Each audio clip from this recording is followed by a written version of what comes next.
Not every tribe in this country practice the same thing. No Native American ritual is the same. Rituals are created by family clans and practiced by clans. That's why you have to go see certain type of medicine man to do certain things, because it's not in your blood to do it. You cross the paradigms by trying to do it.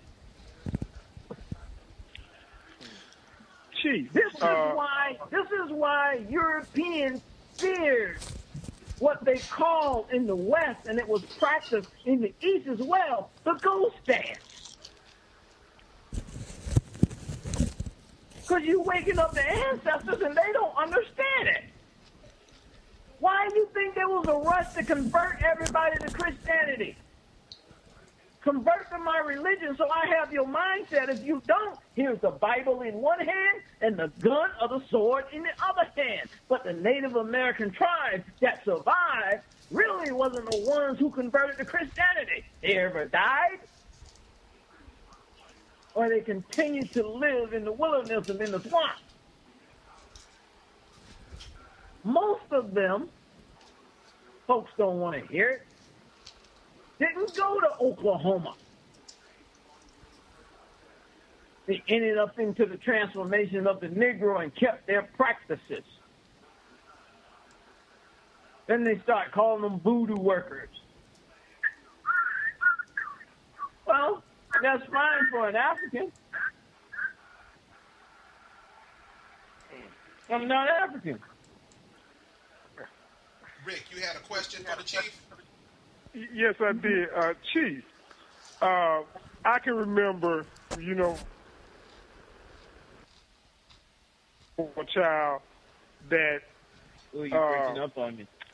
The people in the community, especially some of the older people, they could, if they saw me walking down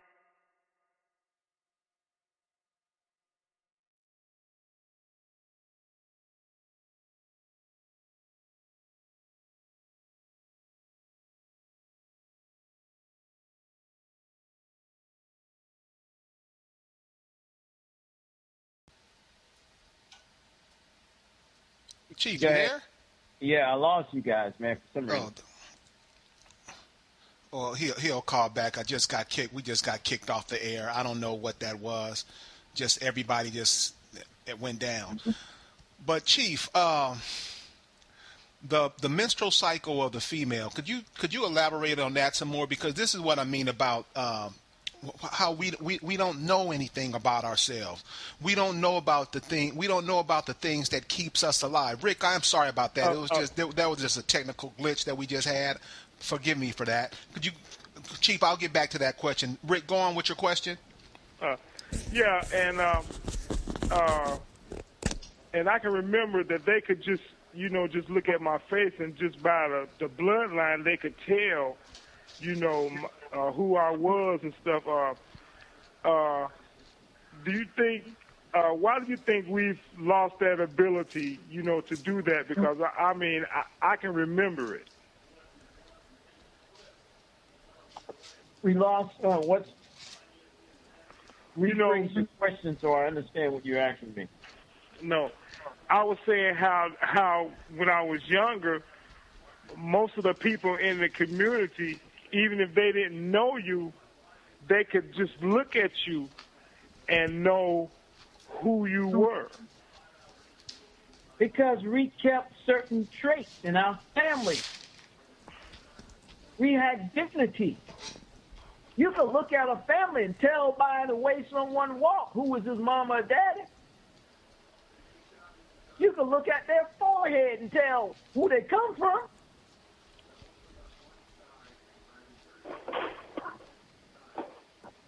It was character and dignity.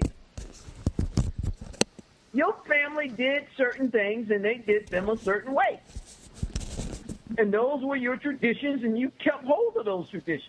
You couldn't walk outside your house if you're my age with your pants hanging off your behind, didn't have a belt. Now, when I was growing up, that belt would have been whipping my behind. Because my father said you will wear a belt because when you walk out this door, you are representing me and your mother and your grandparents and so forth and so on. So we will not, living or dead, have you do that to us. Now, Chief, when you say living or dead, explain that to the audience what you mean by that, because a lot of times when we think dead in the so-called African-American community, we think dead is the coffin is closed, everything is dark, and you're put in the ground. Can you explain death to us from a spiritual point of view, please? They're not dead. They're still here. Their energy is here. And if you do something the wrong way, you will find some pots rattling in the kitchen or some doors slamming. Your ancestors are still here. A lot of folks don't even believe that.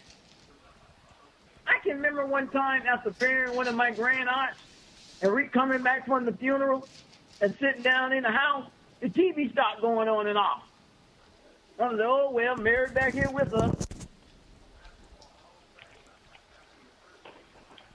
Because Native American people, depending on who you are, and if you haven't been Christianized to the point, you still accept death as a transition. Not that life is over. They're still with you. A lot of my family, 3 generations ago, many of them, they buried their parents under the house. And the house was peaceful. I had an aunt that died about 10 years ago, and the day she died, I stayed over her house.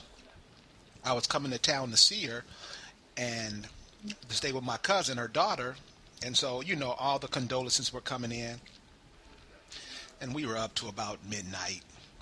So we finally go to bed, and the doorbell rings. So I was sleeping in the front room. I got up to answer the door. There's nobody there. This is what taught me that what you're saying is true. I get up to answer the door. Nobody's there. I go back to sleep. Get back into bed. As soon as I get back into bed, ring, ring, the doorbell rings again. I get up. Nobody's there. Go back. Rings again. By this time, my cousin gets up. She's like, who is that? I'm like, that's your mama. We both laid in the bed and the doorbell rang for about the next 20 minutes, just straight. And that's when I understood what you're talking about now. I'm going to give you another one. Listen to me carefully when I say this. One of my cousins passed 30 years ago. He called the house. How y'all doing? I am all right. Did you hear what I just said? Yeah. Mm-hmm. When the phone rang, it had a certain ring and it rang a second time. Many of us who didn't understand at the time were too afraid to answer.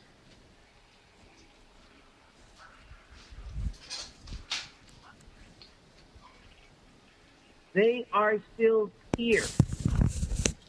Don't let no one fool you. Don't let no one tell you you're going crazy. You don't have good sense. You're just making stuff up. Chief, what does fear play in spirituality? What role does fear play? It blocks you from your blessings.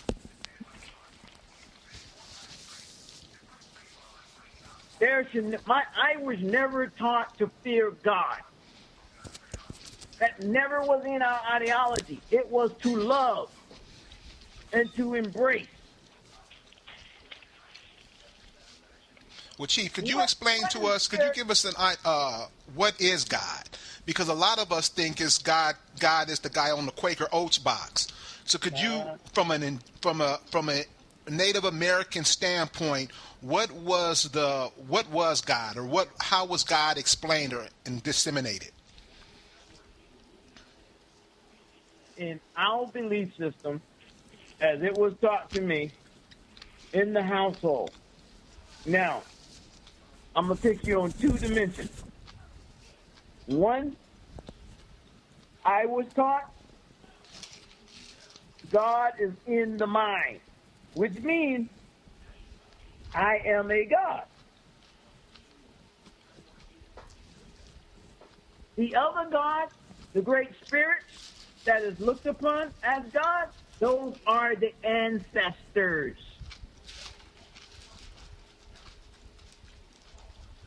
We will have family rituals and call on the ancestors. Many a time, we will do these rituals on the eve of what they call Halloween. Because that's the time where all the ancestors come back. And you can communicate with them at that time. But main society gets duped with Halloween and kids putting on masks and going around spooking people, but they don't realize what that means. That's the day you can connect with your ancestors. And they will come if you practice your beliefs. So someone say, oh man, that's just nonsense. It's nonsense to you, but it's not nonsense to me. See, let me tell you something about miracles. Miracles are not talked about. They are experienced. Once you experience it, ain't nothing no one can say to you. Because what you would tell them, what I know for a fact, I don't know about you, but I know what I saw. I know what I felt. Because it's in your belief system. Area code 256-849-2227. African Americans Ain't African Radio. You can also check us out at AfricanAmericans.org, or you can go on Facebook and go to our chat room at African Americans Ain't African in the Facebook page. When you take the spirituality of things, you don't have any prejudice in your religion because you're not religious. You're not religious. You deal with the spirituality of things. So you don't have no problem sitting down talking to the Jehovah's Witness, talking to the Baptists, talking to the Methodists, talking to the Buddhists, talking to the Muslims. Because you understand it from a spiritual standpoint. When you get into religion, it becomes prejudice. The Baptists don't like the Christians, the Methodists. The Christians don't like the Jews. The Buddhists don't like the Christians. And all these individual people, they all got it right. But if you take it from a spiritual perspective, that's no issue to you. Because you can communicate with everybody.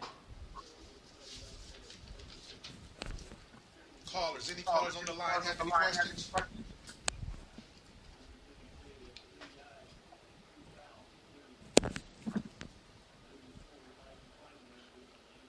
Chief, could you give us the meaning or give us the definition of prayer?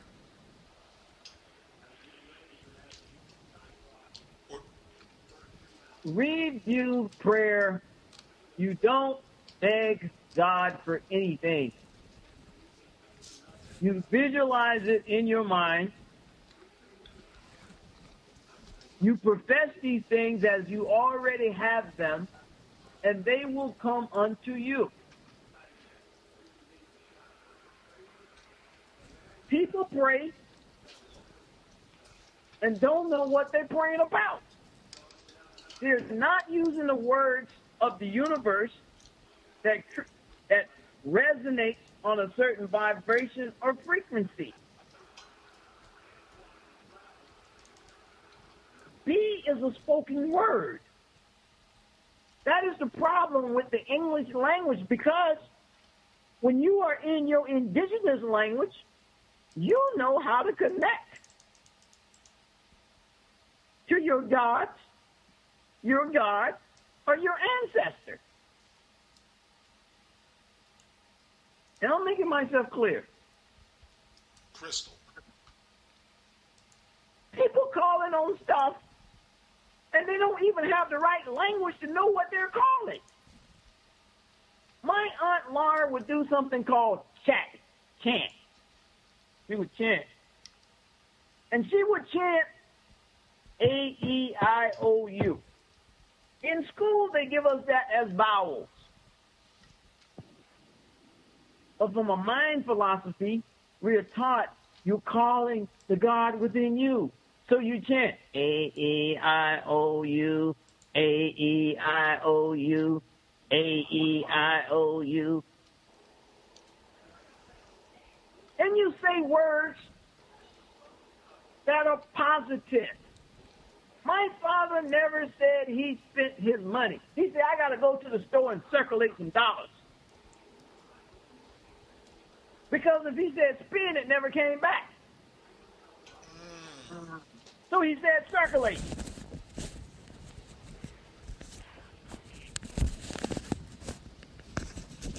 Well, we can see where that's a major problem in the community. We don't say circulate. We say, I'm going to the store and spend money. So whatever you spend goes away from you. If you circulate, it comes back.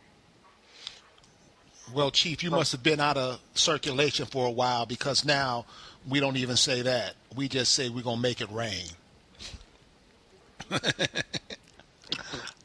We just got a caller in from area 240. Did you have a question for the Chief or any question on this subject? I'm just listening for right now. Okay. Chief, earlier we were talking about spirituality, and you were saying why we should mate or why we shouldn't mate with certain people. Can you talk about that for a minute? Oh, yeah, you shouldn't do that. Because the frequency and the vibration is off. Let me tell you something. A friendship can be a blessing or it can be a curse. And when those different parallel lines are not aligned, and you wonder, you know what, I was doing fine till I met this person. Now I don't have no money in the bank. I don't have no car. I can't pay my rent.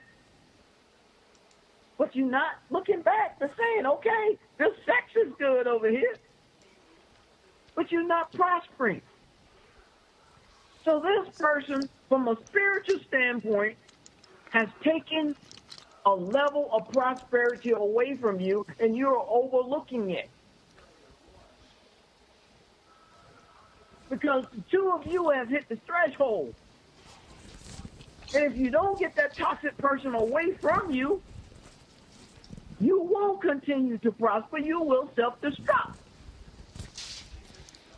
But then again, we always have to look in the mirror. I was taught each morning to go look at the mirror and look at myself and examine myself and talk to myself and say, hey, how you doing today? How you feeling today? Because we are to have our feelings follow us, not for us to follow our feelings. Say that again, one more time, Chief. You are to have your feelings follow you, not you follow your feelings. Now, when you say follow you, could you elaborate on that? Let me give you an example. A woman meets a man,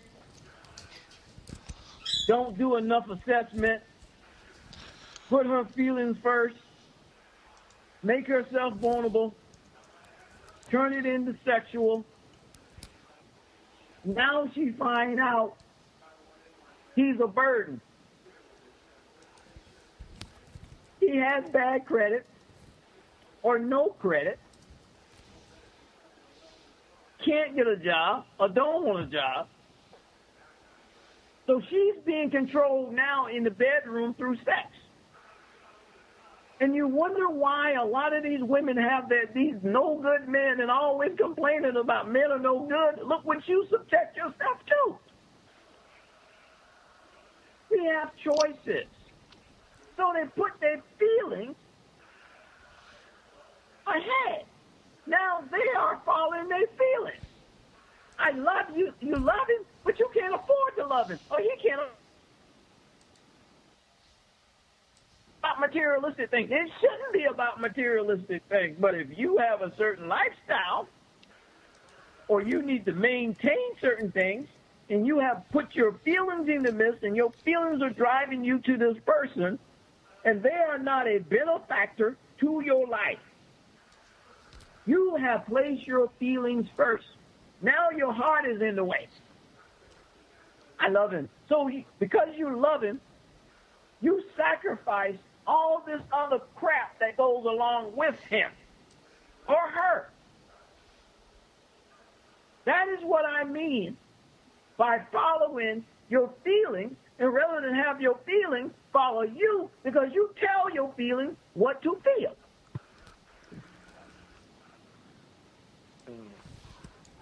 Do I make myself clear on that one? Crystal. Do I need to break it down anymore? We have any questions for any listeners in the audience tonight? Area code 256-847-2227. African Americans Ain't African Radio. I give you another example. When you wake up in the morning, you say, man, I feel sick. What did I just say? I didn't say I was sick. I said I feel sick. So if I say I feel sick, but I am not sick, my feelings are leading me. Do you understand that one? I understand fine. But you're not sick, but you feel sick. I see that every day, Chief. I see people every day. I mean, if they got a scratch, I gotta go to the doctor. I don't feel good. It could be for the littlest thing. Most illnesses is in the mind.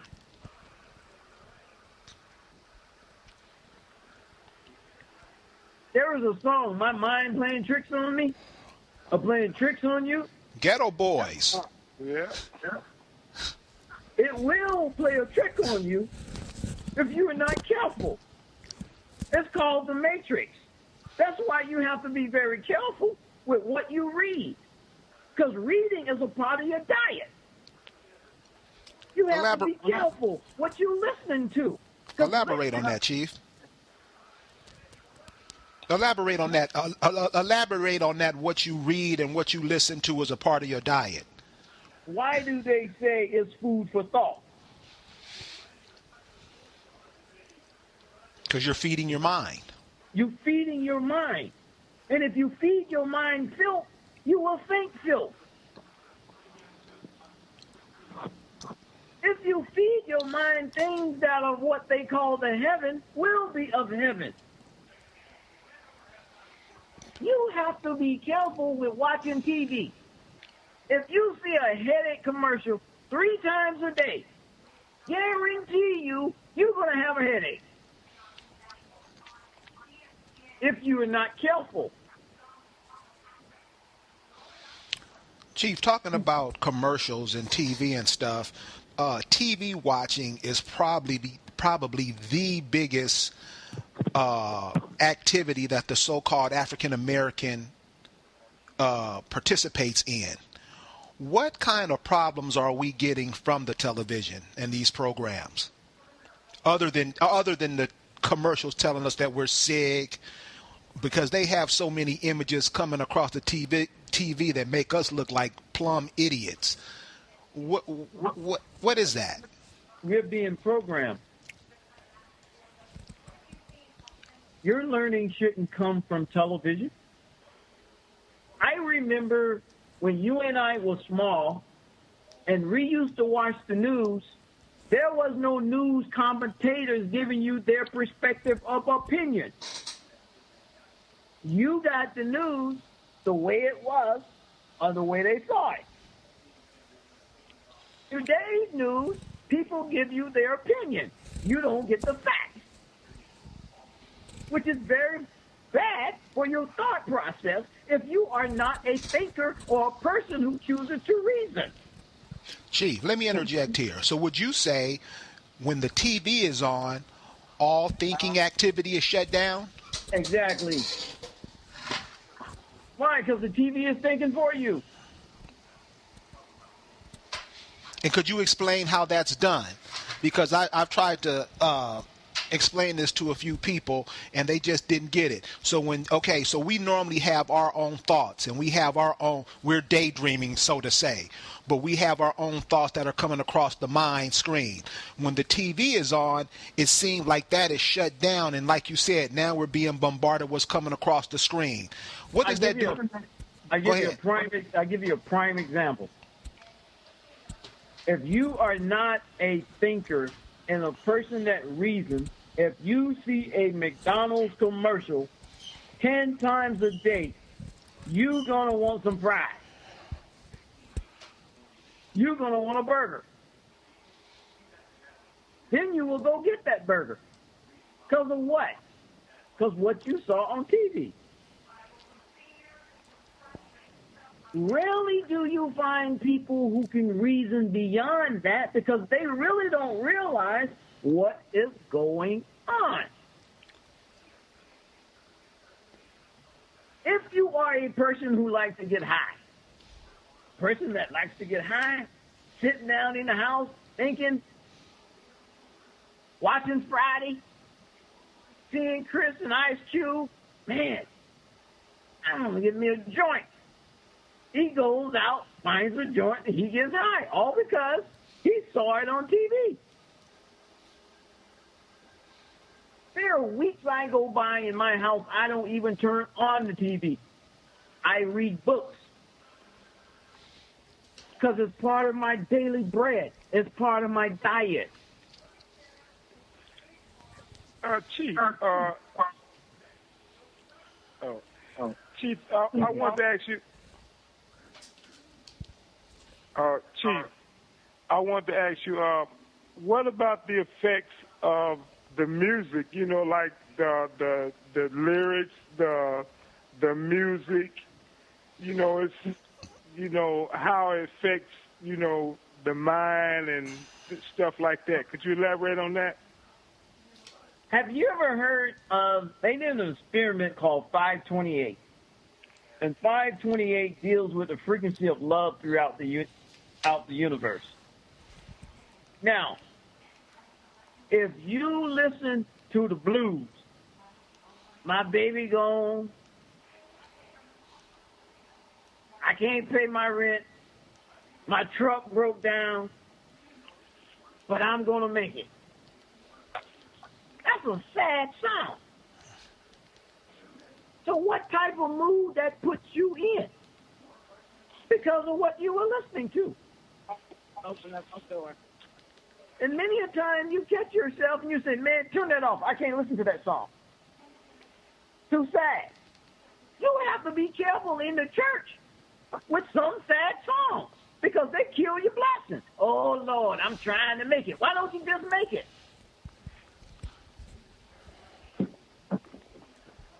So trying means you're not doing nothing, right? Oh, I'm trying to get into heaven. Why don't you just get into heaven? Please, Jesus, let me have something. Why, Jesus got to let you have something when all the blessings are out here for you to have? I want this. I have that. I have it in my mind. I already see it. I got it. Whatever happens in the physical begins in the spiritual. You allow your kids to watch certain videos. Next thing you know, your 5 and your 6-year-old is turkey. But you didn't think it was funny when you was laying her watch it while you were sitting there. Now you go in the bedroom and see what she's doing. Now you have a problem with it. If you don't want it exposed, don't invite yourself to it. Chief, another spiritual question I want to ask to get out to the listeners is, what purpose does their life serve? Why are we here? from a spiritual, from a indigenous Native American standpoint, what is the purpose of us being here? All of us have a purpose for being.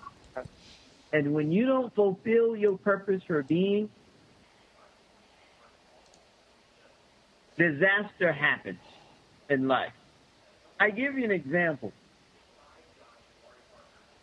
Have you ever went to a funeral or heard of a funeral of a preacher trying to preach somebody's life who didn't do nothing? No, I haven't been to that.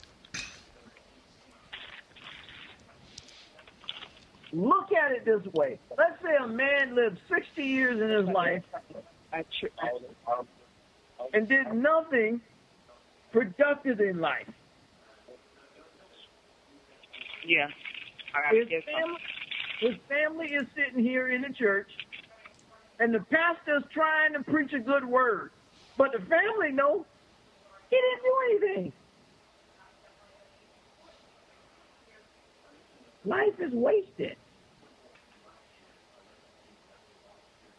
My life became a spiritual journey when my grandmother said, "You are now chief. You are now the leader of this family. You are the light bearer. You." Chief, how do we get some of those ideologies in the community today? Because it's like you say, when your grandmother told you that when you were younger, how do we implement some of those ideas into the youth today? You know, using indigenous practices. People need to get back into their tribes. Or either you need to create a heritage club or a heritage society that teaches you these principles if you're not tribal. Mm-hmm. How else are it going to happen? It is not. We are tribal people by nature. And I'm not talking about African tribes. I'm talking about Native American tribes from my perspective. Because when the Africans came over here and got with the Native Americans, those that escaped took on the principles and practices of Native American people. You're not going to find a whole tribe convert to Africanism because one African ran away and joined the tribe. No. Yeah, that's what it seems like when we talk about all these Moors and Hebrew Israelites. They're talking about they came over here to a nation full of people, and now their ways are the ways of how it was where it was on the other side of the planet. I think that brings a lot of confusion to the community. Why is it the only thing you can find on these cats is what they write about themselves? They are quick to tie somebody else's history to theirs. Check it out. I find it hard. Out of all these tribes, you don't find nothing in history about them other than what they wrote. Or they follow what someone started in the 1800s, just like the Moors. I have no problem with those guys doing what they want to do, but don't spread propaganda. So, Chief, spreading the propaganda does what? Poison the mind. And a lot of these cats are con artists because they charging these folks money. How you going to charge somebody for your blood? Well, I have to register you. It's $40, it's $50, it's $100. What you going to get? A Mickey Mouse card?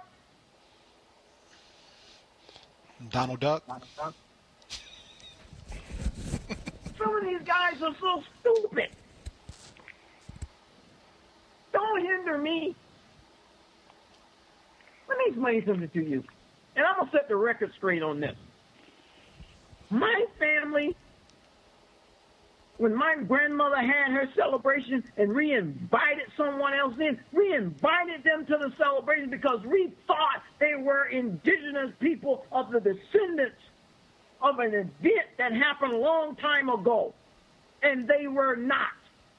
And the reason my family find out that these people are not who they are, we got away from them. People will come in and steal your heritage and think nothing of it and want you to be them. No, I am not you. White folks have been doing this a lot. If you listen to Indian community, that's why a lot of these Cherokees complain about all these Cherokee tribes are fake. All you got to do is Google them. I have a history. Documentation on me goes back to 1725. And if I dig beyond 1725, I might find something else. You have to be very careful of people coming in wanting to assemble among original people. This crap happens. I'm not going to call their name because I can't stand to mention it. Do you understand what I'm saying, brother? Check area code 256-847-2227. African Americans Ain't African Radio. Chief, continue.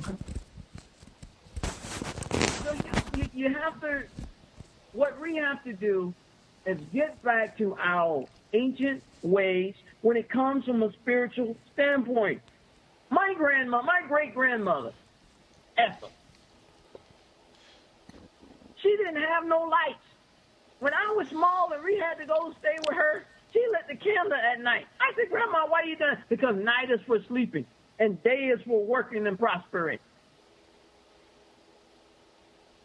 So she was in tune big time. Mm-hmm. Yes, turn the radio off. Here's the candle. Read this. Come here. And she would mentor to me and tell me stories. And it would be 7 o'clock at night, and she would mentor with me, telling me my family story till about 10, 11 o'clock at night. She could not read or write.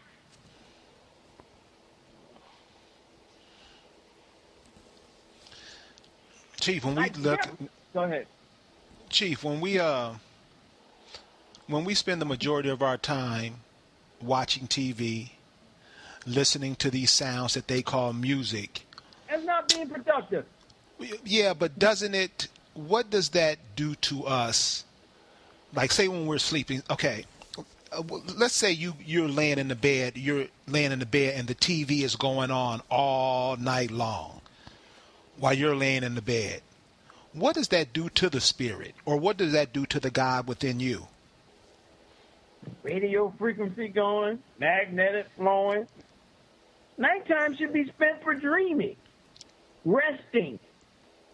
People sleep but don't rest. They don't understand. A lot of people don't understand. I sleep.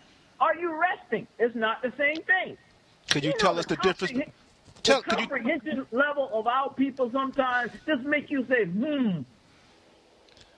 Chief, what is the difference between resting and sleeping? Because your mind is not at peace. You're tossing and turning while you're in the bed. Right. You can rest and not sleep, but you need to sleep and rest. When you sleep is when your body rejuvenates and heals.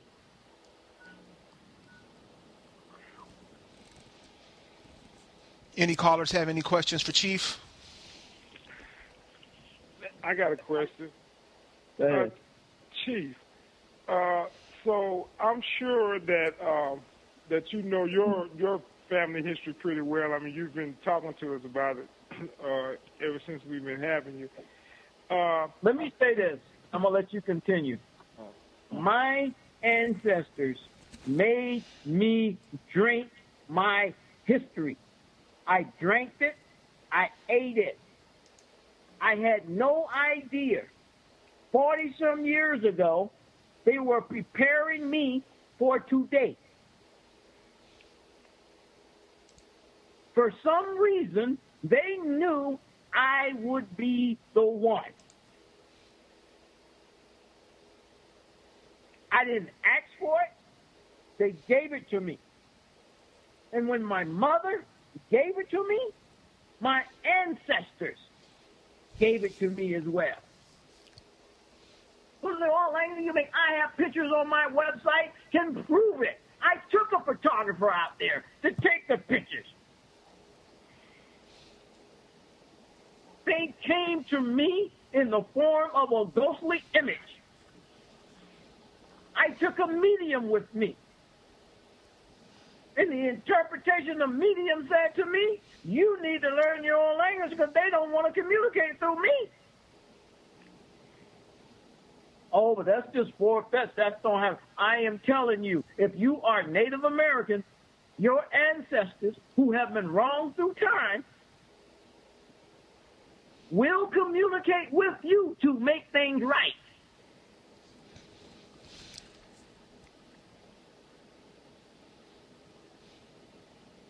It's a fact. We have purposes on this earth, and people tend to neglect. There's a whole bunch of African Americans out there. Ancestors probably waiting for them. But they don't listen to the spiritual side. If they listen to the spiritual side and go out to the cemetery sometime and tap on that headstone and say to their ancestors, hey, I'm here. Let's communicate. They will tell you where land deeds are. They will tell you where maps are. If you listen, oh, no, that ain't going to happen. You need to start being spiritual because this is the matrix. The spiritual is where it is happening at. It is a fact. That is why when the Europeans came over here, it was so rushed to get everybody out of their own spirituality into theirs. Because if you left yours and they gave you theirs, how well are you going to communicate in theirs? That's not yours. People don't realize that. People don't realize that there are certain laws in this universe. The law of the land is no respecter of person. It will work for anybody. And these religious people wondering why these thieves and these crooked people are always prospering because it is the law of the land. There's no respecter of person. Your good book says that to you. You need to understand what it means. There's a law of attraction. There's a law of prosperity. My aunts and my grandmother used to tell me about women taking the moon blood and making the crops grow because it was powerful, because their body was in tune with the universe. Let me tell you something, brother. And there's women out there listening, and I'm going to tell them, your minstrel is powerful on this universe if you connect back to your ancestors. People don't get it because they're cut off. They're too busy trying to understand somebody else's religion, somebody else's spiritual ways. How a man is going to come and give you his God, then you overpower him in his God. You take the congregations out of this church and see how well these preachers will prosper. They will not. They don't have nobody giving them donations. Do you understand what I'm saying? That is logic.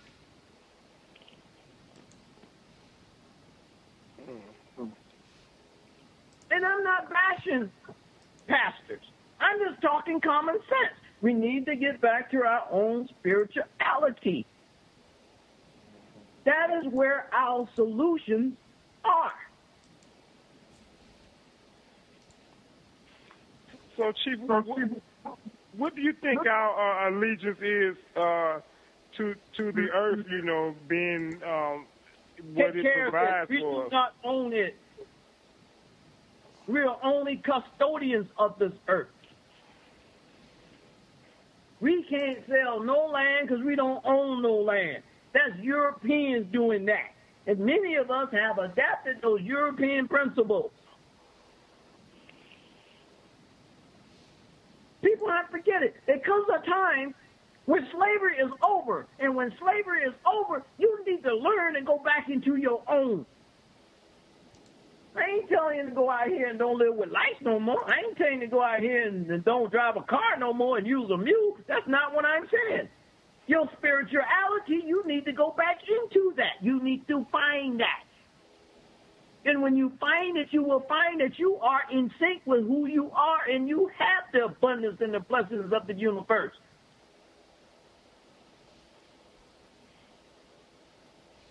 You ever realize sometimes when you're thinking about somebody and they call you? Yeah, that's happened. Yeah. Because you're on the same frequency together, not realizing it. But if you pay attention to that vibe, you can do it every time if you study it. But you're not studying it. That's how our ancestors used to communicate a long time ago.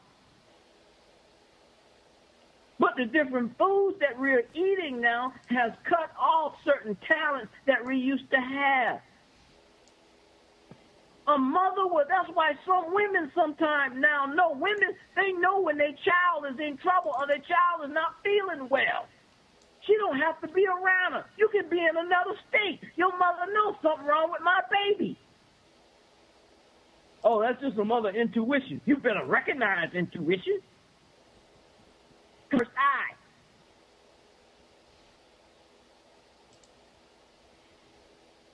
Father would know when their child was lost in the woods, they would go find them.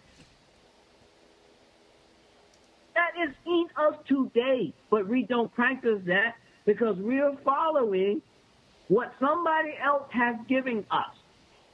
And it ain't working. Because we're no longer slaves. It's all right to do stuff long enough while you're in slavery. Slavery is gone. And even when part of my family was in slavery, they still kept their spiritual practices. People bother my family in the community. Them root people, real mess with them. Because we'll go deep in the spirit. Spirit will take care of it.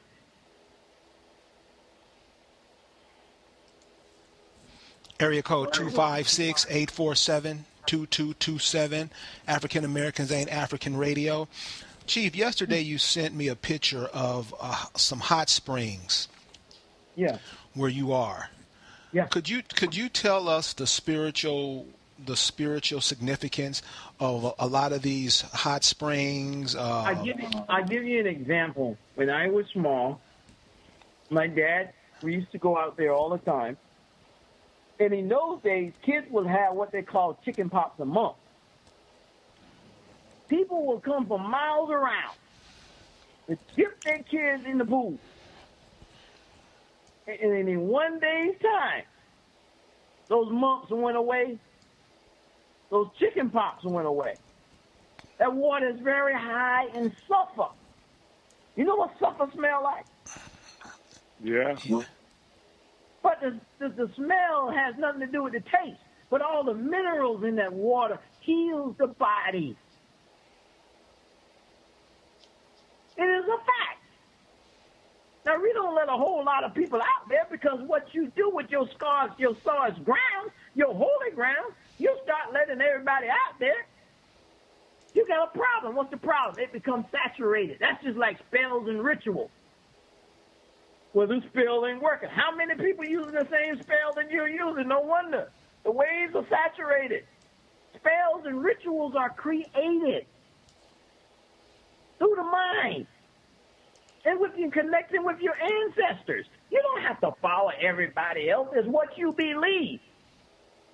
But you take the right colors together and vibrations, you make things happen. No, that's nonsense. You're right. Everybody don't tell their secret. Get spiritual. Go back into who you are. In the olden days, we didn't have all the problems we're having today. Nobody didn't have light bills. They didn't have car notes. People could live freely. Didn't have those pressures to worry about. Live longer. Was healthy. Didn't have any stress. Today you have stress. Because you're not living. You're living to pay your bills. Which takes away your life. Parts of it.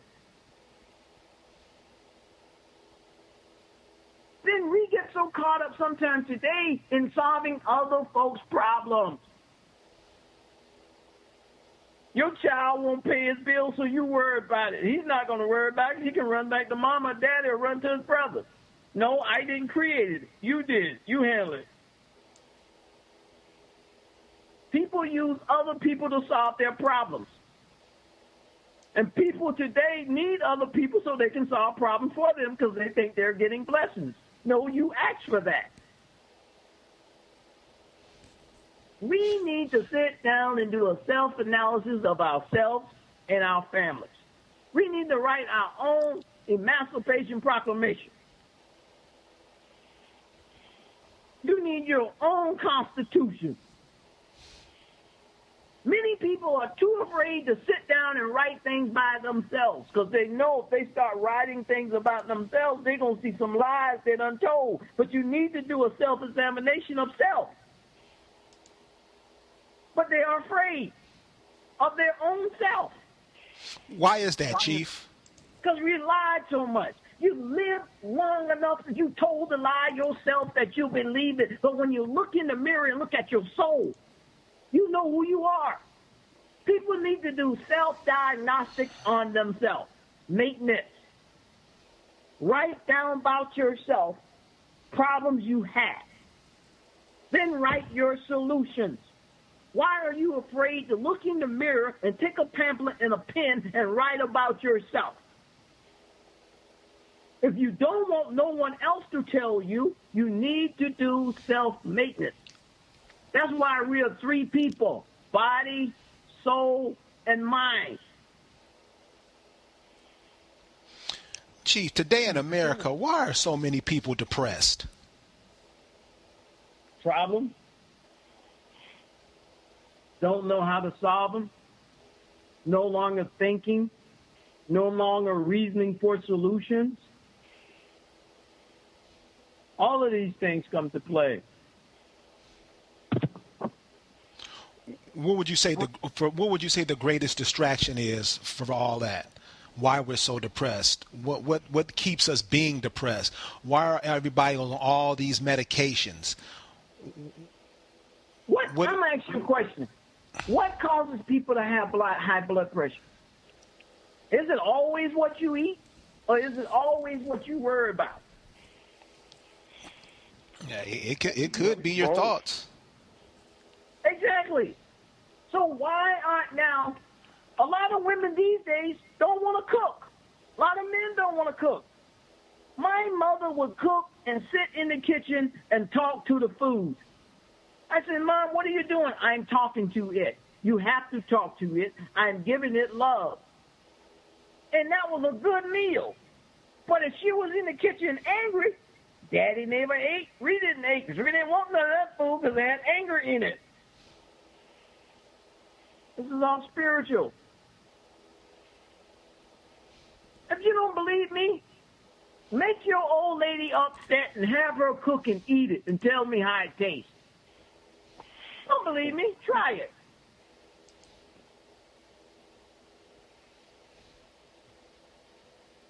My grandmother would talk to water. She said, you want something in life? She said, baby, go get that picture. Write down what you want. Now drink it. You see what I just told you? Mm-hmm. These things work because they become you. You are your thoughts. We don't practice that. These are principles that I grew up with, whether I practiced them or not. I had them. I have them in me. I remember. I do it today. Some of my girlfriends come over sometime. Why do you have that written on that jar right there? Because I'm drinking my prosperity. I'm drinking my happiness. I'm drinking my debt-free water.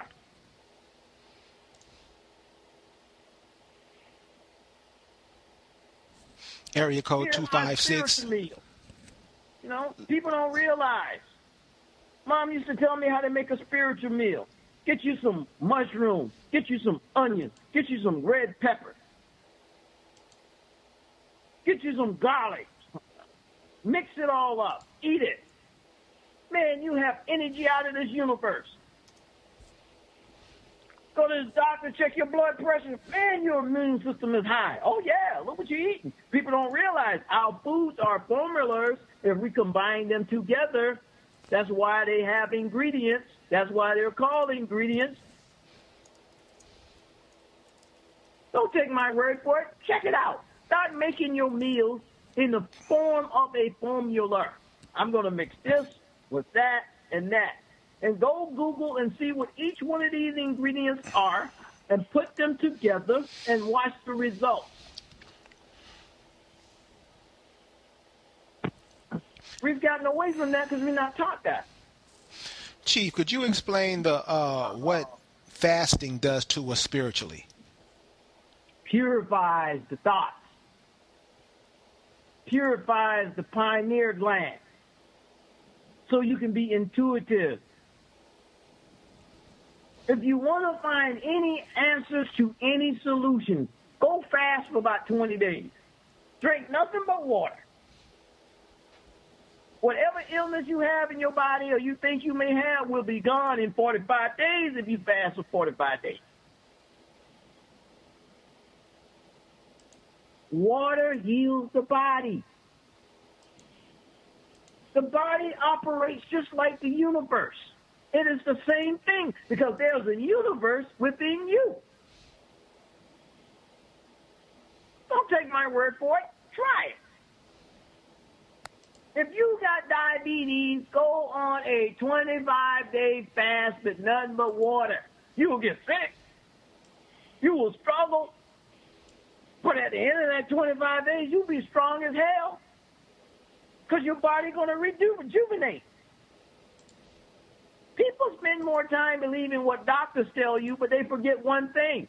Doctors practice medicine. That key word, practice.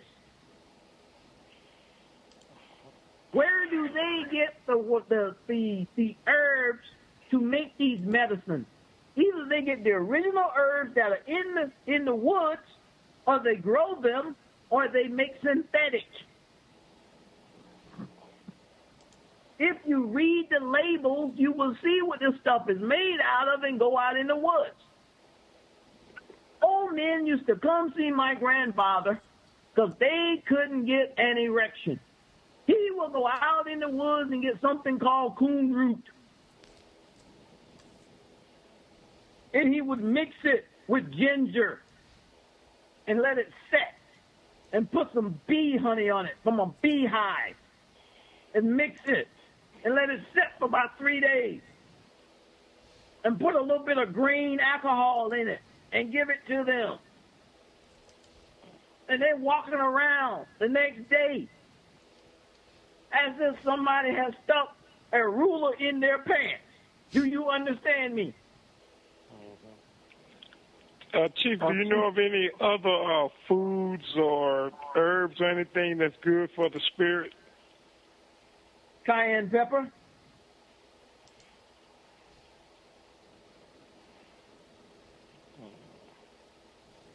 I tell you what, if you want to get the mucus out of your body in the morning, my grandmother used to drink a hot cup of water. Just a regular hot cup of water.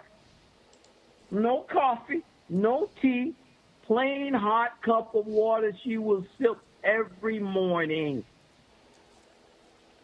And that mucus would come out of her. Because that's all what gets in the body that makes you sick. Mucus. There is no disease. It is the body is at a dis-ease. Do you understand what I just said? Yes. But we're cut off from that. I used to go out in the woods with my grandfather and pick certain berries and look for certain roots. We didn't go to the doctor. Didn't have to. Mama got sick. Hey, go out there to that oak tree, cut the bark off. Go over to Georgia and get some red clay. Eat this clay. Better yet, I got another one for you. my ancestors used to dig a hole as a grave, and the person that was sick would lay in the grave for hours in the summer solstice, in the summertime. They would stay out there for 8 hours.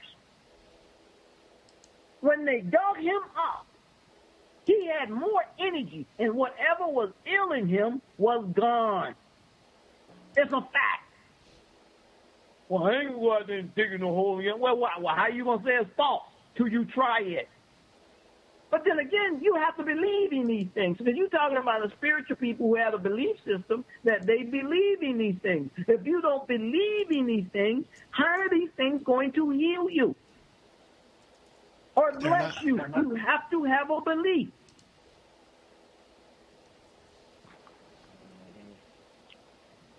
You can't do it without having a belief. If you don't believe it, don't waste your time. Well, Mr. Langley, can you give us a number to win the lottery? No.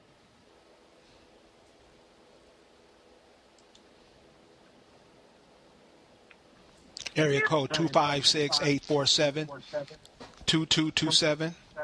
We're with Chief Langley. Chief, proceed. You know, folks used to come to the house. Mr. Langley, you got some numbers for me to win the lottery? My daddy said no. Well, hire some of these psychics that can give you numbers, but they can't play the numbers and win themselves. But they charge you $5 or $10 to give you these numbers. They shouldn't have to worry about winning the lottery if they got non-thinking people to give them $10 for a number. Do you understand what I just said? Oh, yeah. Oh, yeah.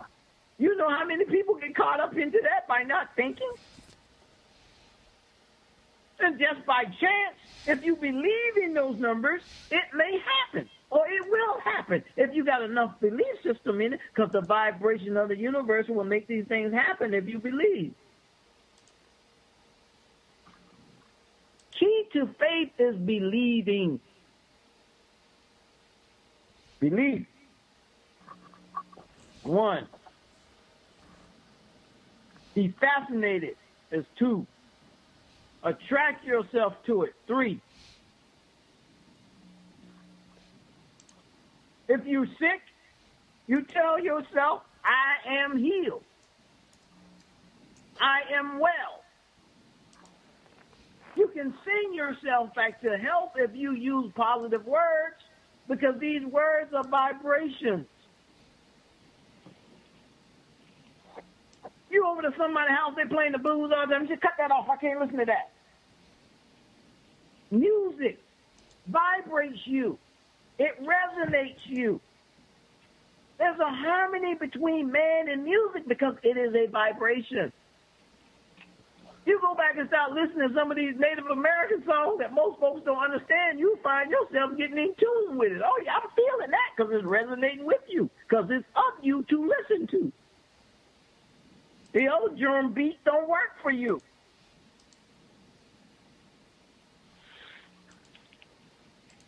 Do you understand what I'm saying? Yes, yes.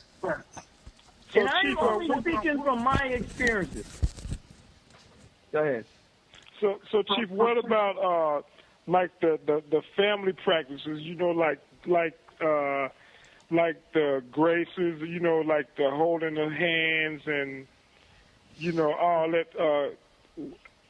My father didn't. My daddy. When I say father, I'm speaking of my grandfather. My daddy didn't shake hands with a lot of people because that was negative energy that was transferring. He was very selective with who hands he shook. So you had to be honorable to get a handshake. And I don't shake anybody's hand today because you're transferring energy. I was basically talking about tribal, things. Tribal things, We would put moss in the foot, in the shoe to kill high blood pressure. Put what? Moss. Tree moss. Oh, okay. You know that moss hanging out of a tree? Right. We would use that to put in your shoe for high blood pressure. You can also ball it in a tea form and it is a good medicine to put you to sleep. You will get a good sleep off drinking some tea moss. Don't take my word for it. Try it. And you can mix it with any other little tea. Just put a little bit. You tell me about it. And 7 o'clock at night, you go to sleep, you wake up 8 o'clock the next morning.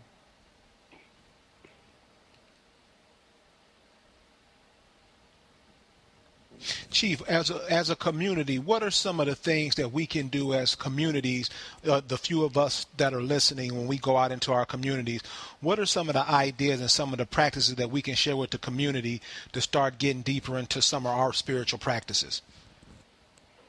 I would say when you approach people, say, look,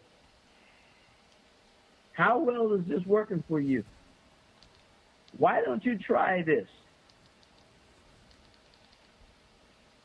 You have nothing to lose. Most of us are sick because we're eating stuff that's not of our natural diet. It's not for you. If your ancestors were so many thousands of years eating certain foods, those foods were part of their DNA, which is part of your DNA, which is in your blood. So why would you go against the grain and start eating things that's not of your culture to eat? Because Master told us to. See? It had a lot of protein in it. You know what? Since y'all say that, I'm going to say this one. Folks eat hog chitlins and think it's glorified and not realizing they gave the slaves the hog chitlins because that was the lowest part of the hog. You want a piece of this meat? Here's the guts. That's the reasoning behind that. But folks around here eating hog chitlins, oh, I love hog chitlins. It's a delicacy. But you eating the hog guts. My grandfather would throw that crap out. Don't you eat that crap. You know what you eating? No.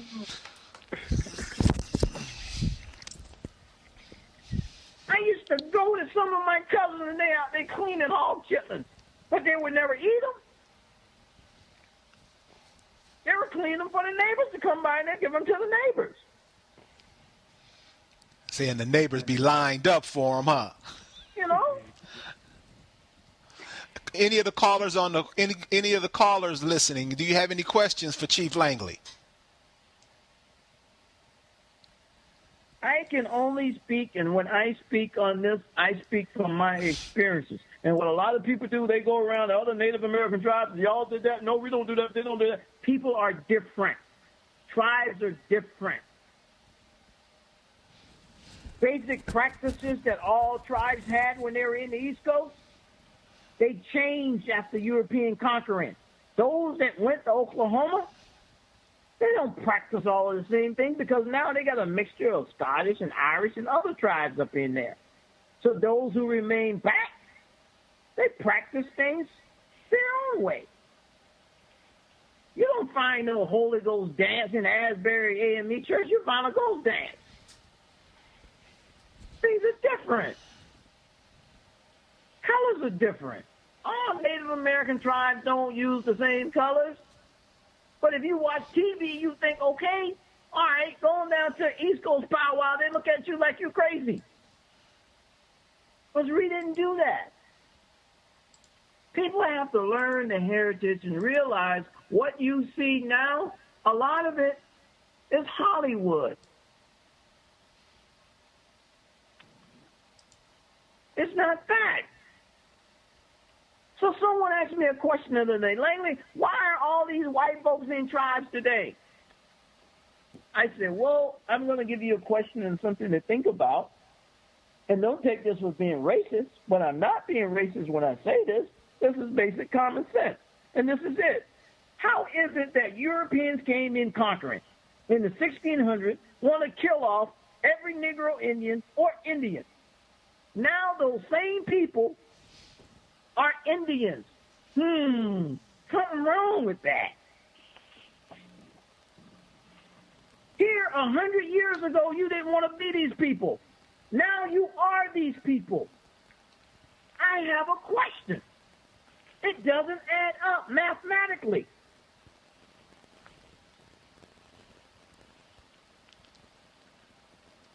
But what people need to do is go back and look at some of the old laws, just like they had a one-drop blood rule for the blacks. They had a one-drop blood rule for the Indians, for white folks. If you had one Indian in a family, you were white, you were Indian. Said, no, that's not true. Go look at the law that the Cherokees created. Don't take my word for it. Google it. So you have to understand what was to understand what is. And it's sad. Because 100 years ago, these people wanted nothing to do with Native people. Now today, you look at a lot of these tribes, that's all you see, European people. I have to question that. Chief, what is the reason behind that? I'm going to give you my perspective, and this is just my perspective. I call it heritage stealing. You done gabble up all the land. Now you done said, real all killed off, no longer exists. So those few of us that are left, you go gravitate to the heritage, and now you are Indian. For the same people you were killing off 100 years ago. If I am a thinking man, something is not right with that picture. But when you go out to the reservation, you will find the Native people living in old broke-down trailer houses and poor, and the people who are receiving the casino money are highly Caucasian. It is a fact. They don't like it. Go visit yourself. Don't take my word for it.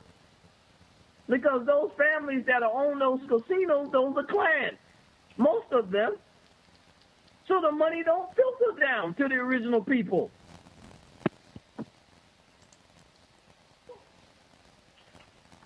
That is my perspective on what I see.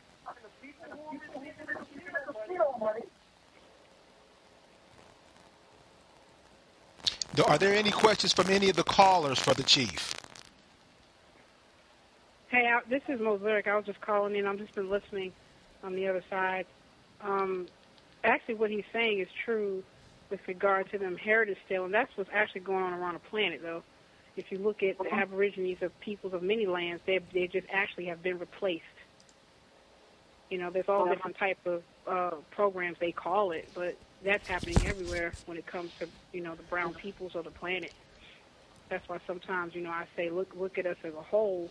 But that's what basically is what happened. They come in, they conquer. It's a pattern. They come in, they conquer, and then they replace. And you know, I have a solution for a whole lot of people, and I'm going to give you, in my opinion, how you solve your problem. When you decide and you find out what tribe you descend from, you gather your family together, all of them, and you go charter your tribe as a 501(c), as a lot of these churches do. You embrace your heritage as a tribe. You get you a grant writer, and you start applying for grants and funding for your community. That is what they do. Nothing prevents you from doing this.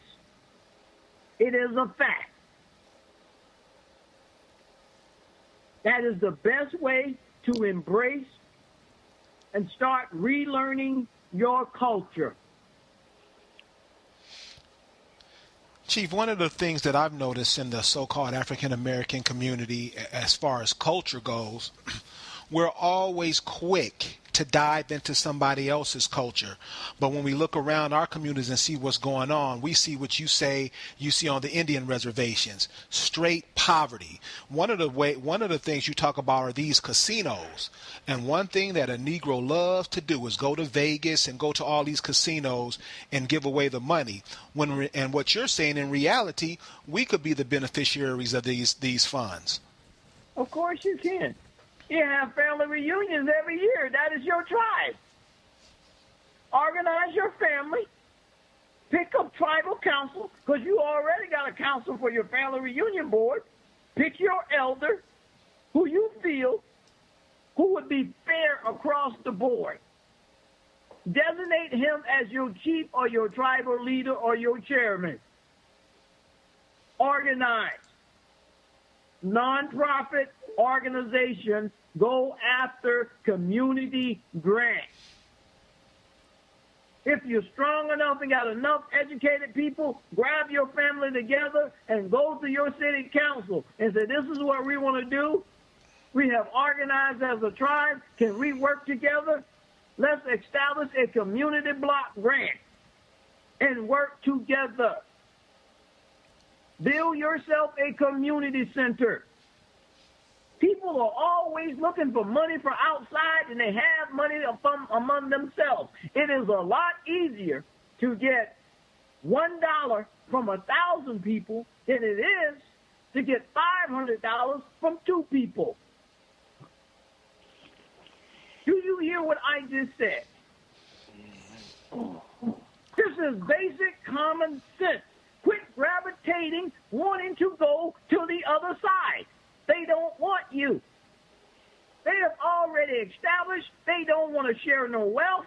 Don't even worry about it. Do you? Concentrate on the Freeman mule and look at that 40 acres and a mule.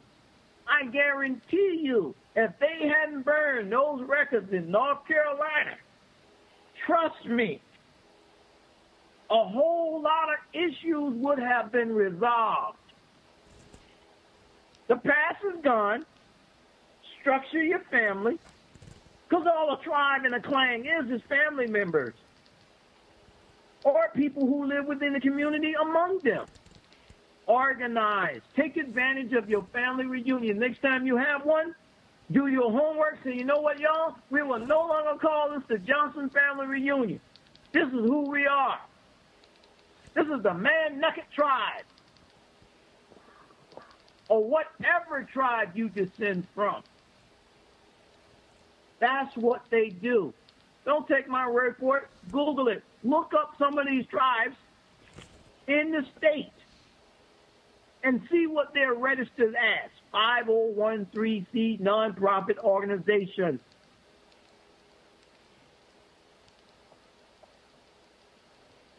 The solution is yourselves. Organize. Trust one another as a whole. I ain't saying give one person a checkbook. Don't do that. Make 4 or 5 people sign. Put up parameters. Put governance. If you're worried about that, you can contain a crook.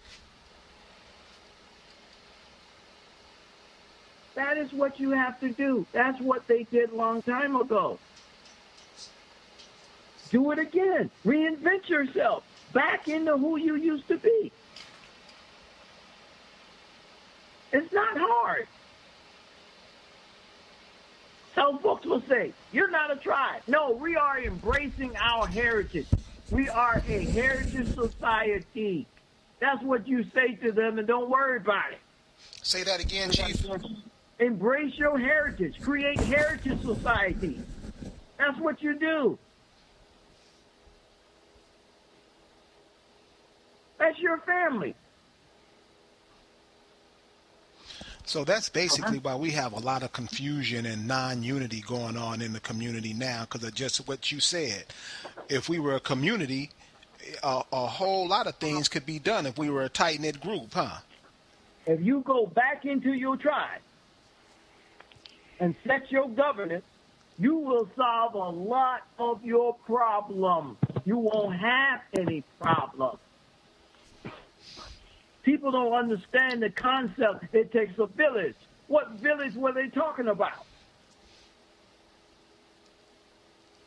Why do you think Chinese have Chinatown over here in America and they're not in China? Because they work as a group. Exactly.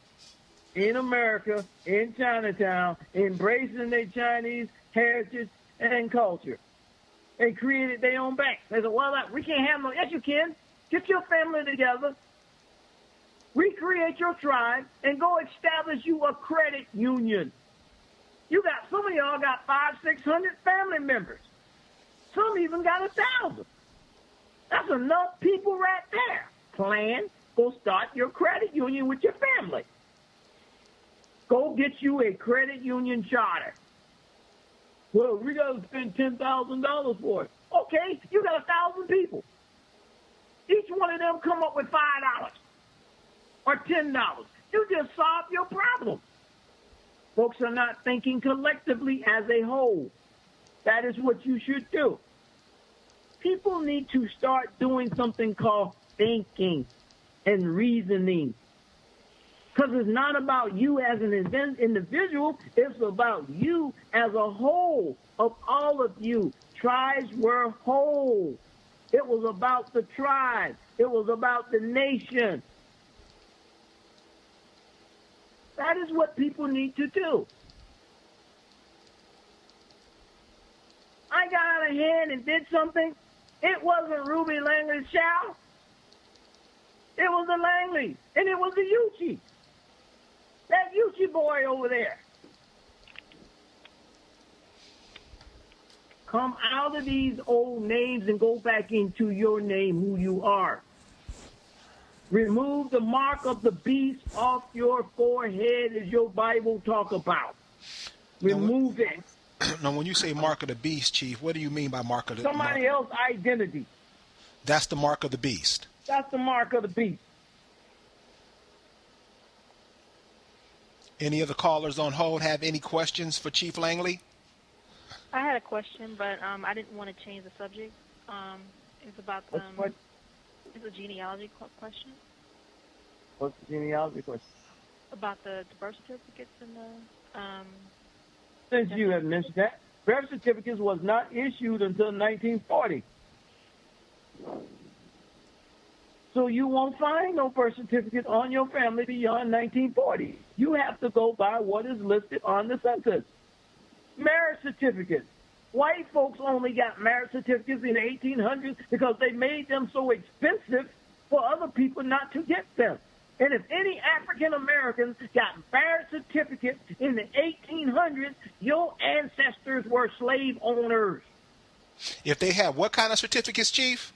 Marriage certificates. I have searched the records. Listen to me closely. Marriages were expensive in colonial times. People who have marriage license in colonial times, most of them, before the records was burned, are European. But I tell you what, since a lot of free Africans who were slave owners that was classified as white on the census, go check the marital records, and you will find out that those people who were white on the census are really your family. And when you go look at the marital records, you will find out they were free Africans. And if they were free Africans with a marriage license back in the 1840 or 1850 or 1860, they were not slaves. Do you understand what I just told you? I am going by what's in South Carolina colonial records. I check colonial records. I go to the source where the writers and the historian get their information from. That's where you need to go. That information is still there. Now, Chief, when you talk about the colonials, the South Carolina colonial records, could that be in the states, too, where, like, a lot of us reside? If all of us are not in South Carolina, do they have colonial records? Check the colonial records. That's where they record those things. Okay. That's where you need to look. That's another. She hit a fine point. Go check the marriage certificate. You said on that standpoint. You said 1960. So is 1960 the general cutoff point? No, I said birth certificates was not passed until 1940 when they started issuing them. Birth certificates. I made a mistake. Marriage certificates are 1800 on. Let's say from 1900 on back. Wait, you so have if to they have, check. Go ahead. If they have a marriage certificate from 1900, you think that they were slave owners? I am telling you, they were. Because it was too expensive. You know what they used to charge? I look at some of the records. You know what they were charging in South Carolina for some of the marriage licenses in the 1800s? $50 or $100. How far do you think $50 and $100 is equivalent to what today? Do the mathematics. Well, then this is going to be a big upset then, because one of my. It's going to be an upset. You just have to go look.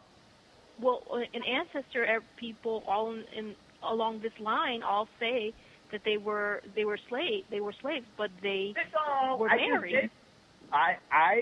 Married don't mean they got a marriage certificate. No, they had, but I'm saying I have found marriage certificates in the 1800s. Then your family wasn't slaves. You might need to come to grip. Your family was one of the slave owners. You ever thought about that? But I'm confused because the same person who I found who got marriage certificate also was on a slave roster in 1850. I mean, they at least I think they were, because they were. No, you better go back and rethink that and check that very carefully, because I am telling you a pattern in South Carolina, and it can be proven in South Carolina. They made marriage certificates very expensive, and a lot of blacks did not get them. Chief, what the young lady is saying, I find that just throughout the African American community, straight confusion. And when they hear information for the first time, they'll go back to, I thought, and I think, and I really don't know. That's a major problem in the community. Where does that stem from? Let me tell you something. Let me tell you something. I have had black folks get upset with me because I helped them do their genealogy search, and their family was slave owners, and they got mad as hell. Why are you mad? You want to be a slave that damn bad? Listen, I'm not mad about. Listen, I don't want that to be attributed to me. I'm not mad about. Let her talk, Chief. Let her talk, Chief. I'm not mad about anything. I'm confused because, like I said, that when I looked at the slave rosters, there were a couple, and they had the same name, and it gave them a certificate. You got common law marriages in the States. That's where it come from. They don't have a marriage certificate. Wait a minute. So you're saying that if they were on the slave roster, then what I saw was not a slave certificate? I am saying to you, listen to me carefully. I'm speaking from a South Carolina perspective. In South Carolina, they made marriage certificates very expensive, and $50 to $100 in the 1800s was expensive. Now, many couples lived together and took up names, but they didn't get marriage certificates. Only the whites and those blacks who could afford it got it in South Carolina. I understand what you're saying, but I said that I found what I thought was a marriage certificate. You saying what you thought. I can't go by what you thought. What you can do, you can send it to me, and I can help you examine it. Because you saying what you thought is not fact. All right. Chief, that's what I want to. She's giving us a perfect example here. I thought. Everybody says I thought, but when it comes out, it's nothing about what they say. I want to know, and I'm not talking about you, ma'am. This is just something that I go through with 5, 6, 7, 8, 9, 10 times a day. I thought. Where does that come from? What is that? Because it seems to me like it's a real problem in the community. Well, this is what I thought, and when it comes out, it's nothing close to what is being said. Let me explain something to you about South Carolina. And listen to me carefully. In South Carolina, you have to do detailed research because of racial reclassification. And in South Carolina, at one point in time, being coded as white meant you were a Christian. At another time, being coded as white gave you the status of white because you had wealth. So you have to understand these things according to timelines. And you can't look at it to be the same across the board. I would say, as I said before, Georgia was created out of South Carolina. Alabama was created out of Georgia. So you would think they may have patterned the same law, especially when it dealt with statute laws and racial reclassification. A lot of people have never heard of racial reclassification. They didn't even think that exists. That is a problem to a lot of people. There are more black people that I've helped, and I've told them, no, my family wasn't no slave owner. We were slaves. I said, dude, you are that program. Shouldn't you be happy? Your family was slave owners, and you got the information. Looking at you.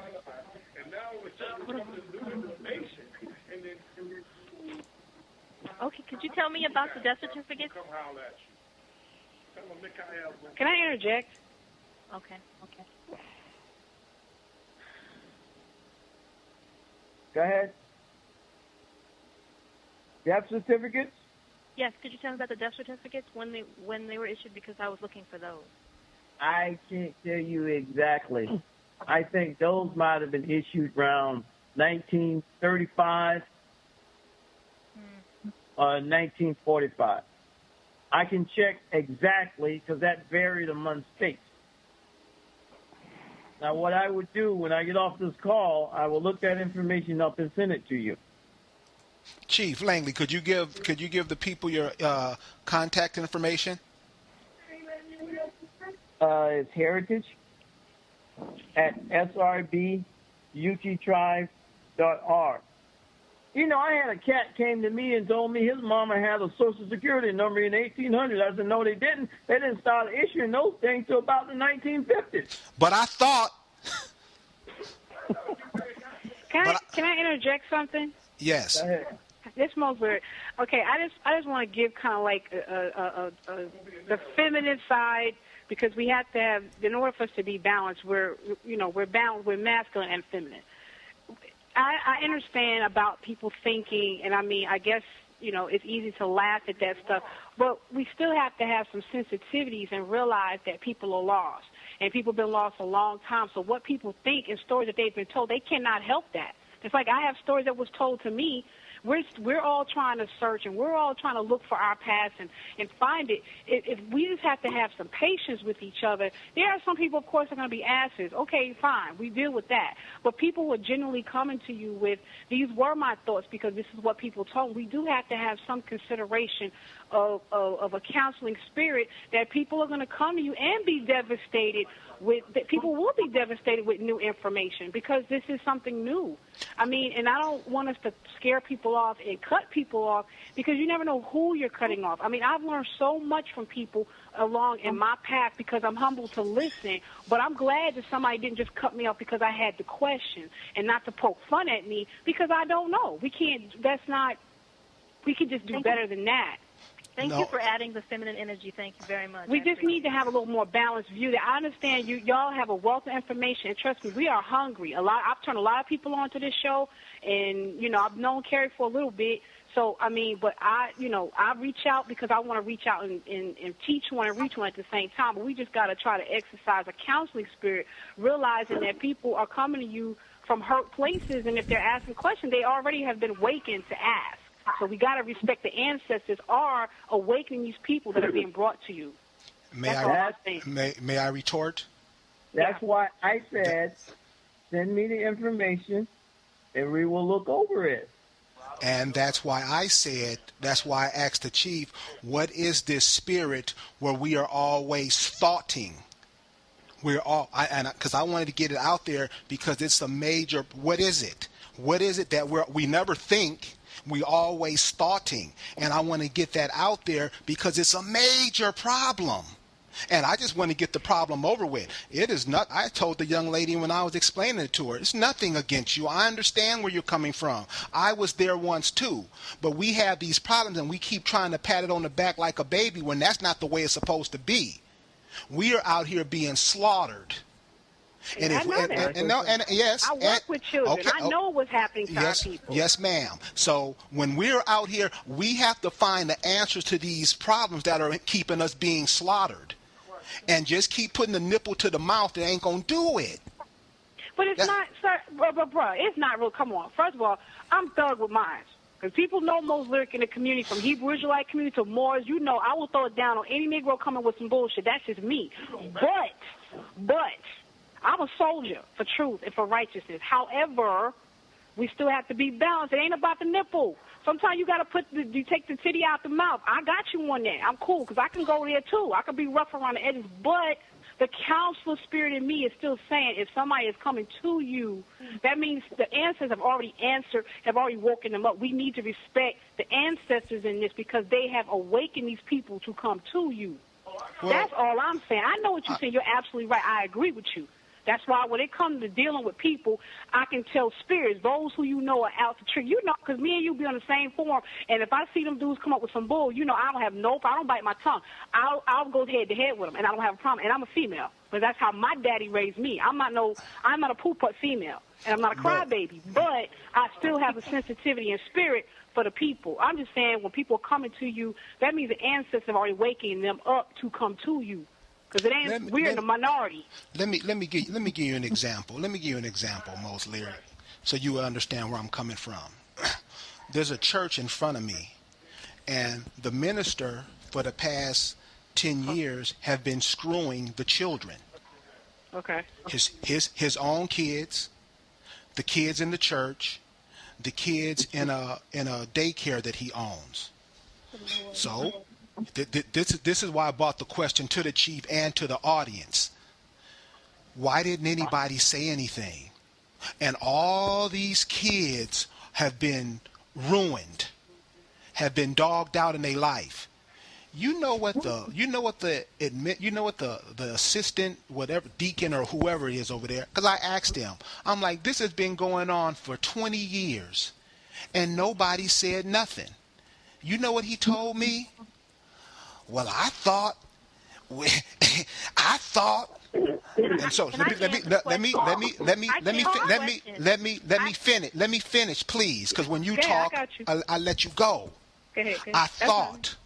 I thought, and all I'm saying is, it has nothing to do with the young lady. I know where she's coming from. She don't know. That's why she's here listening. But my question to the chief was, what is this spirit? What is it? What is it? Fear? That's what it sounds like. Yes.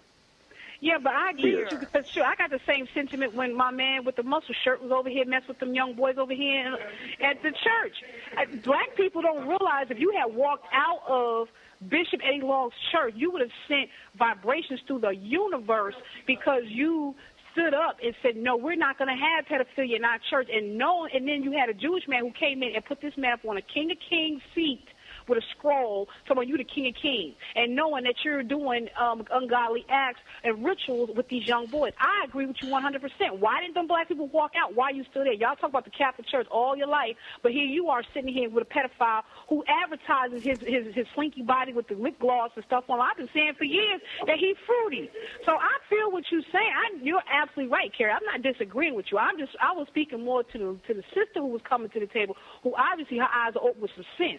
But those kind of people you're talking about, that's what we as priests of our nation need to come.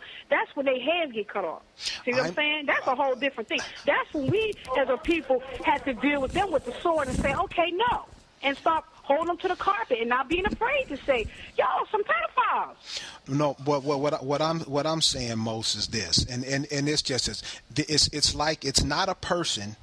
It's kind of like a spirit where it's an energy. we're always confused about stuff. And I know the young lady. I know where she's coming from. But I'm trying to get out. What is this spirit that is so deep into our culture that keeps us confused? That's all I'm asking. That's all I'm asking. And if you know the answer to that, please get it out, because we have listeners who we need to know this. What is that spirit that keeps us so confused about everything? That's all I'm saying. Can I comment? Sure. A lot of it has to do from indoctrination, like the young lady just said, from school, from the media, from the church. I mean, the church has a role to play in it with mostly all of our people, because a lot of us are caught up in it.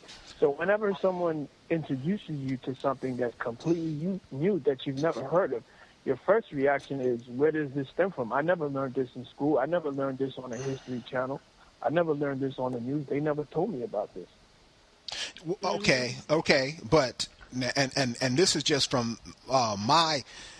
You know that you went to school, and about time you graduated, you realized that you were miseducated badly. When you step out, it's like kids ask me all the time, how are all these Asian kids driving these Mercedes-Benz SUVs and they're just coming out of high school? Why do you think? And one of the things I'm noticing is we don't think. I'm talking about. Look, sir. Yeah, do you have to be taught to think? Don't you do stuff? It's like the chief was saying earlier with your spiritual work. Don't you daydream? Don't you have thoughts and ideas that come across your mind? I know personally for myself, over the course of time, I've always thought. I've never looked at things for what they were, because I had my own mind. But when I come across people that I talk to, most of them don't think. There's very few people like you and I and other people on this call that think. Most people don't think. Ma'am? My sister was saying something. Yeah, ma'am, go ahead. You asked, do they not think? Well, I was taught to think. That was actually part of the way I grew up, is that the adults in the family taught me to think critically. They taught me as a child they asked me questions. They let me talk to them in a critical way of thinking. But I understand that it's part of our culture, or has been part of our culture, that children are not supposed to argue. They're not supposed to think critically. They're supposed to do what they're told. So if they're supposed to do what they're told, they're not supposed to think. And white people don't do this with their children. Their children, they question the adults. They think. They say what's on their mind. And so there is a difference. And I was taught that way, or partially. So, ma'am, can I ask you a question? And this is going what you said. You remember how you said white kids they can ask their parents questions? Yes. Okay. So would that be? And I'm sure you've heard this. When a black child or a black parent hears a white child asking their parents questions or talking to their parents the way that their parents may talk to them, do you notice that the black parents always say, I wish you would talk to me like that, in a threatening manner? Would you say the fear comes from that? Because like you said, we're never supposed to question anything. Yes. Okay. That's fear. Okay, Yeah, so we're not supposed to think. So let me just I'm gonna shut up with this one and let you go. But this is what I'm saying, ma'am. Now you just bought something to teach me something, because I just thought of that as you was talking. That you're right. That's how we do it. You're right. That's how we do it. That's how we do it. Mhm.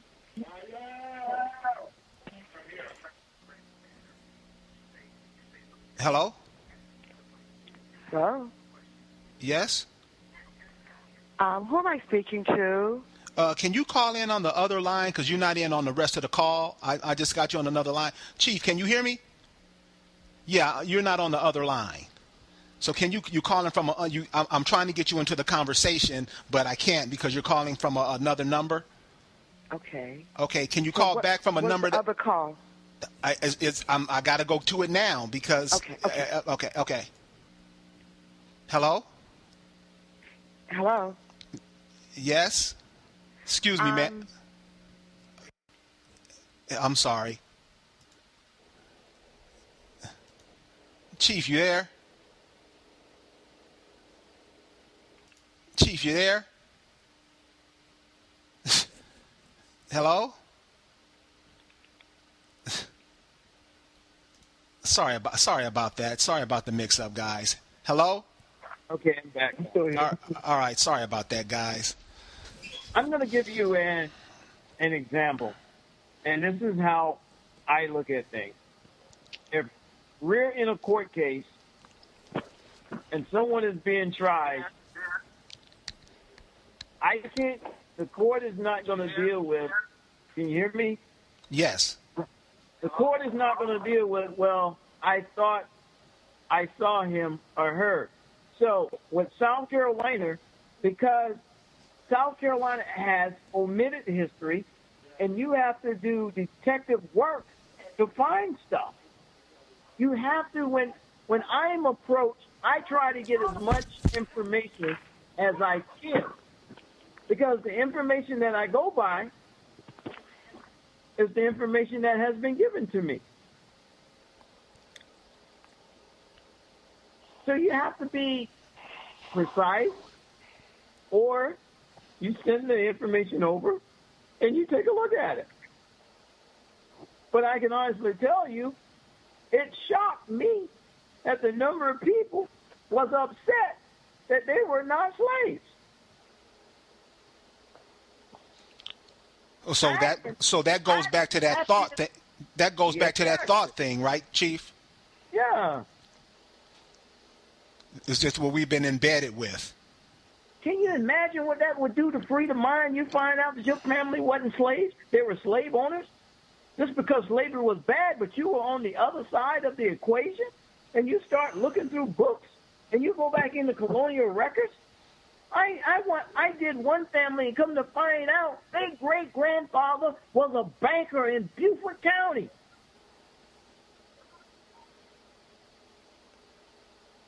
They didn't want to deal with him being a slave owner, but at the same time, the money that was left in that bank, it was $600,000 in the trust.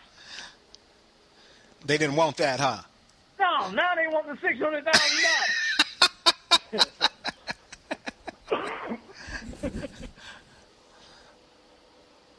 I didn't get 1 cent for it. I didn't want anything for it. It's not mine. I was happy to share the information. But do you think I heard from them cats again? No. So why is that, Chief? What is that? What is that spirit? To somebody goes, here's $600,000 for you, and when they get it, they're like, later for your ass. What is that spirit?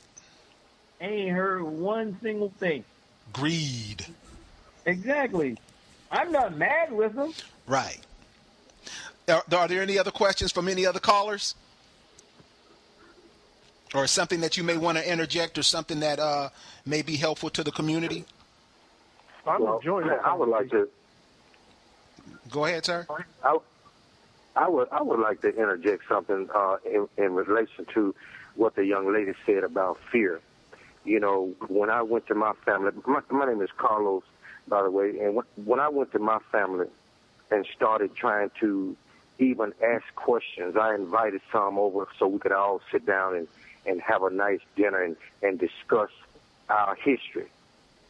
No sooner than everybody started seeing the information and I started showing them what I had, they all left, and I haven't received a call from any one of them since and haven't been able to get in touch with them.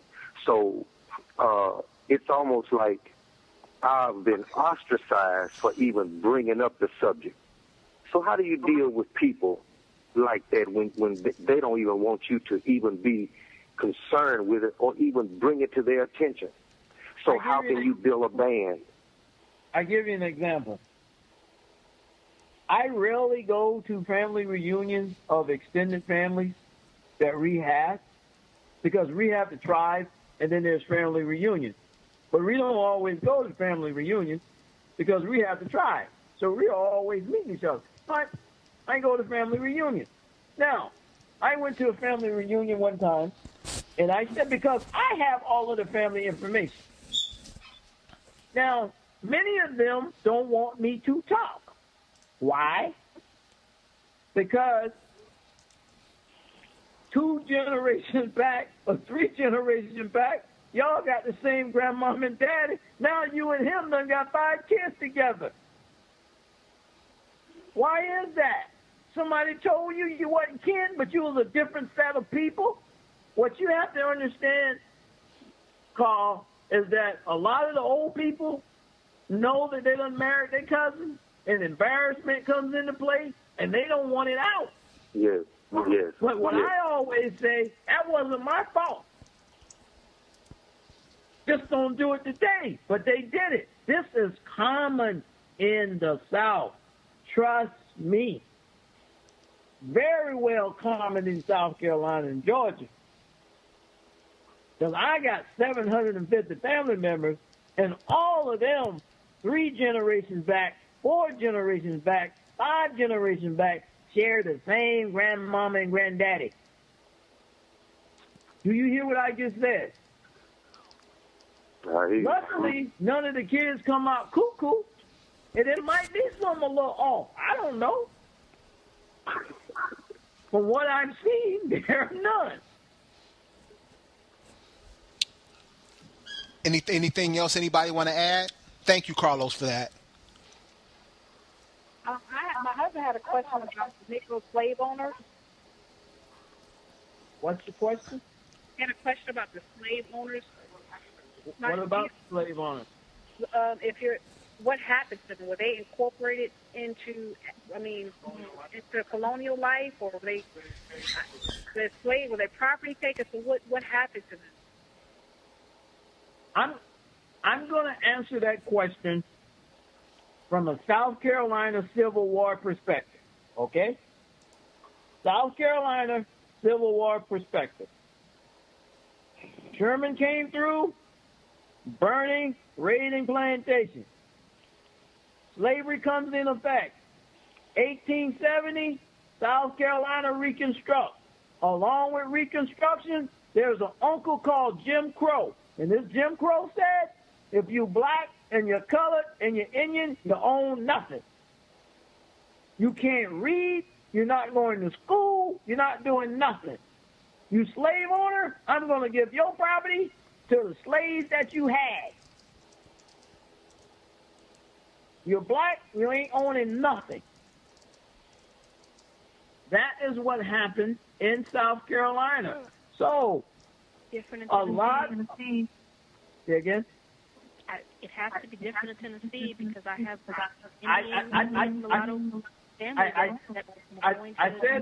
I said I was speaking from a South Carolina perspective. Sorry. I said I'm speaking from colonial times, Civil War, from a South Carolina perspective. I can't tell you about Tennessee. I don't know Tennessee. I know South Carolina. This is what happened in South Carolina.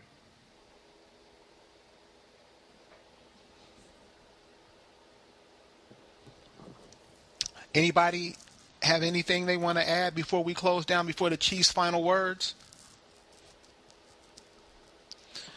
Chief, I would like to say thank you for sharing these past couple of weeks, because it has opened up a lot of people's eyes to who they are and where they stand in the United States. Because a lot of us, it's like the young lady was saying about us not knowing and confused about a lot of stuff. We're confused about our position, not just here in America, but in the world. So, ma'am, that's calling from 323, thank you very much, because, you know, Stephanie Monique. Yes, ma'am. Thank you very much, because it brought some clarity to my eyes, because it's like the chief was just saying, he doesn't know Tennessee. So what that means is the people who are in Tennessee, we got to get to work. You know, anybody from Tennessee help? I mean, all of us can do it, and maybe that's something that we can do as a group listening. We got to get into these laws and find out what's going on, because this is just a small group right now. But you see what's happening to us out here in these streets. We are being eaten alive. So, Chief, with that, what you gonna close us with tonight? Are we talking about spirituality, metaphysics, and prayer? I would say, this is what I would say. I've given you the basics of what happened in South Carolina, and your starting point is to go check your colonial law, because it's a proven fact that racial reclassification was all across the South. So you have to look at your statute laws that govern race in the state. And according to the timeline, at one time, it meant Christianity. At another time, it meant class and wealth. So you have to do your detective work. It's very easy to do. Take your time and do it. Once you understand the classification codes and the law, then start looking at your family genealogy. But remember, when you contact a genealogist, they only have the information that you give them. That's all we have to go over. We are not miracle workers. I get away with a lot of stuff because I understand the law, because I have read them and studied them.